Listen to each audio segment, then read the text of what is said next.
Previously on MacGyver. Yeah, I got one more project I worked on, but I don't think I got enough time to show it in this episode, so we'll have to show it in our next adventure. No doubt. And this is MacGyver, and I'm gone.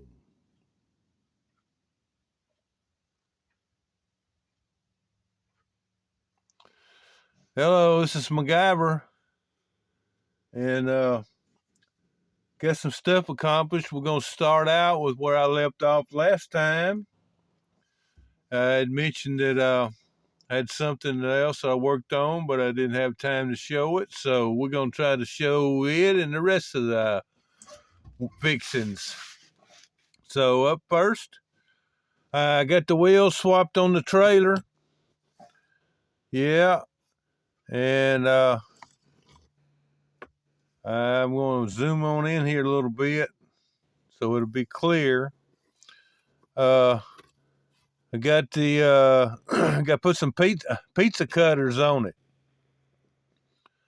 I had mentioned maybe I would do some M2 wheels because they's narrow, but the M2 wheels they fit on the axle, and the axle turns with the wheel. And I didn't have any axles long enough to go through these here trailer frame, unless I was to rob them off of an M2 trailer, but I didn't want to do that either. So we wound up using these pizza cutters, and I had to use spacers to keep the wheel out under the fender. Yeah. To keep these tires out under the fender, I use spacers. And actually, these little washers. There's one. There's an example. Yeah. And this here thing's got 4 axles on it. So it's separate axles. So I was able to slip them washers on each axle. And there's 10 washers there, and 10 washers there, 10 washers there, and 10 washers there, a total of 40 washers. And that, like I said, that puts them tires out there under the fenders and takes out all the slack. In other words, if I'd have put them up there without the washers, then the tires would have just been almost in the way again. So, and looks like I might have went with a couple washers too many on each axle, because I wanted to get the tire centered under the fender. Now, I know that you probably noticed that bottom there on the right, the wheel's a little crooked, but I did the best I could with it. I could probably bend on it a little bit there and make it straight like that right there. That straightened it up some. That's something I didn't do when I got through with it. But anyway, pizza cutters. And if I hook it up to the truck I'm going to use it with, it rolls just fine. Yeah, them axles a little stiff, so it don't have no play. It don't have no play like the ones that was on it did. But they're rolling. As you can see, all 4 of them are rolling. And so that's going to be just fine. So anyway, when I got through getting the tires off of there and, the ones that was on it off and getting these put on it, I worked on the 69 Chevelle and put the wheels on it. And here it is. Yes, indeed. Another 69 Chevelle with some nice real riders. I like these real riders. So I guess I could say my favorite real riders. Some of my favorite ones anyway. So yeah. And I haven't touched them up with chrome. I hadn't touched the chrome back up on them. I was going to wait until I got them mounted before I touched the chrome up. And then I put the car aside, decided not to chrome them right now because it's cold. I figured old cold weather would affect how the chrome holds on and all, moisture and everything. We're down here in the swamps of Louisiana, so there's always moisture around. So we'll wait till a nice warm day later on when it's warm weather and nice and sunny and humidity's low, and we'll touch up the chrome on them. Indeed. But I'm glad to have that done. And this other trailer, I hadn't done anything with it yet. I mean, I hadn't done anything more. I guess I'll show what I have done. I've already took the tongue and cut that S shape out, or L shape, or whatever. The tongue came out and then up and then out. Well, I cut all that out and mounted it on there straight. And this top plate, it goes over the joint. Well, no, it's the bottom plate. I'm sorry. The bottom plate, it's going over the joint between the two pieces of metal of the tongue.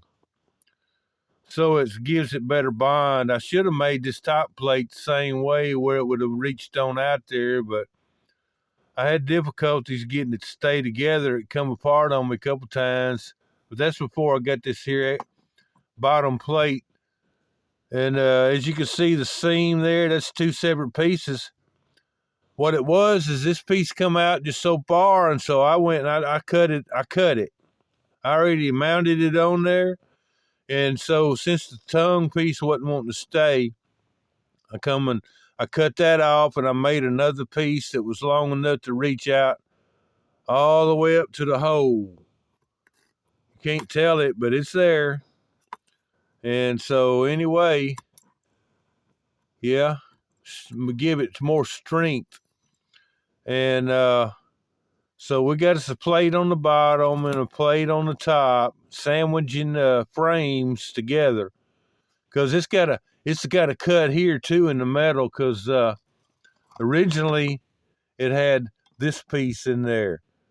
It was right there, and I cut it off, and so it scarred it up using hacksaw to cut it off. And then those 3 spots there, those were the 3 pieces in the frame, but you can't see it no more because it's covered up. But it's solid as can be.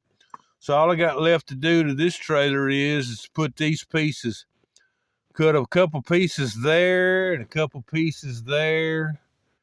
And what that does is that will be to lock the car in, so it keep the car from coming off the trailer. Well, I gave it a little bit of roughness, but anyway, it kind of keeps the car on the trailer.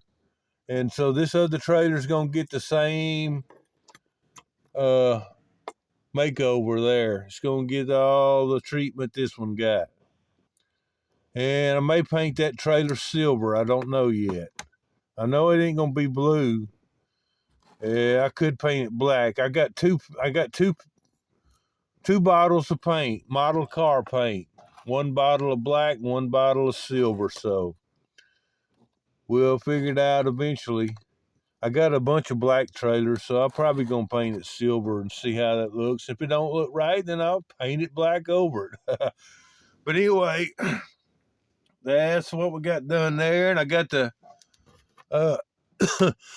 excuse me, I don't mean to cough on y'all.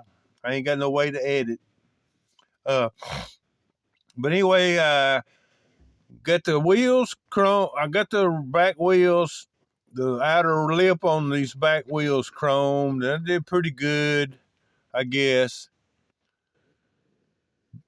It had to do. But anyway, I got through with this one. I did it again. Yes, sirree. I did it again. Meet Mighty Joe. There's Mighty Joe. He is a 6-wheel drive. He loves to push snow out the way. No doubt.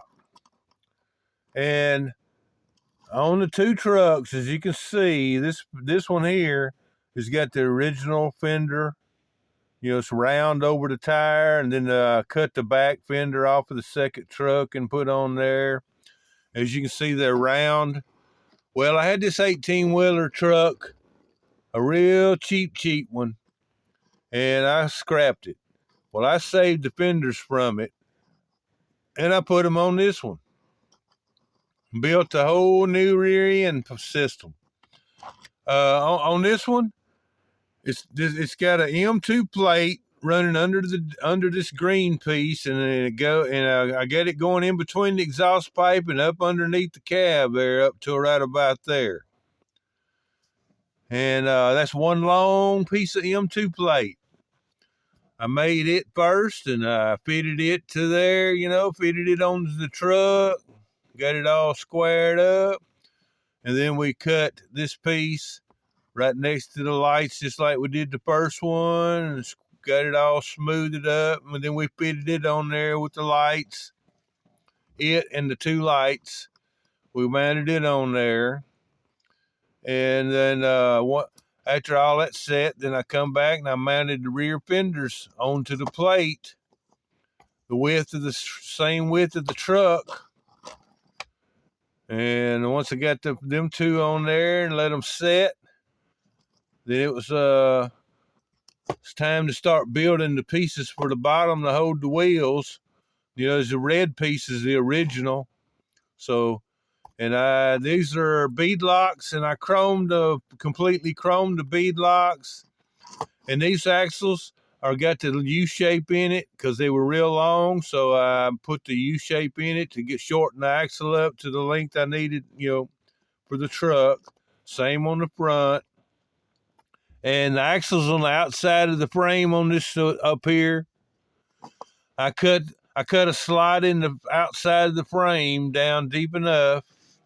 I tested it until I got it deep enough, and there you go. And then anyway, I got it all put together. And then later on, I come back and I cut me a piece of M2 plate and put on the front. And then after it set, I took out pliers and I cut the angle I thought it would need to be. And then when I got through with that, I took a piece of cardboard. I put a piece of cardboard up in front of the truck, and I rode the front wheels right up to the edge of that cardboard, and I set that blade on the cardboard and JB welded it to the truck and left it alone until it set. And that's how that I was managed to get the blade not touching the ground. So, it roll and the blade ain't scraping the ground. That's how I did that. So anyway, that's Mighty Joe. And I also removed the 3 and the towing off both rigs because me handling it done wore it down anyway. So I went ahead and removed all of that from both trucks. Yes, indeed. Glad to have it. Hope y'all like that. So anyway, last but not least, I did a wheel swap on a Mesto. And here it is. This is a Ford truck from Mesto. And I put a set of bead locks on it. And the bead locks, they came from this here old Hummer. And I ain't even going to worry about putting no wheels back on this Hummer. I ain't even going to worry about it at all. As far as I'm concerned, it could go in the trash, but I thought about maybe saving the interior pieces and the windshield, but I could care less about the rest of it. Don't care about the rest of it. And I thought I had a red truck like this, but I could not find it nowhere as far as an extra. Now, I will swap the red one like this and put some regular street tires on one, but I thought I had a second one that I was going to lift like I did this one, but I couldn't find it. So anyway, if I do run across it, it's going to get a lift just like this one did. And anyway, I'm glad to finally get this done. I've been wanting to do this for a long time too, but I've just been putting it off. Uh-oh. Not bad. Yep, not bad for a little old Mesto truck. No doubt. But anyway, that was all I got done. And I need to get on out of here. My time is up. I want to thank everybody for watching. And until next time, this is MacGyver. And I'm gone.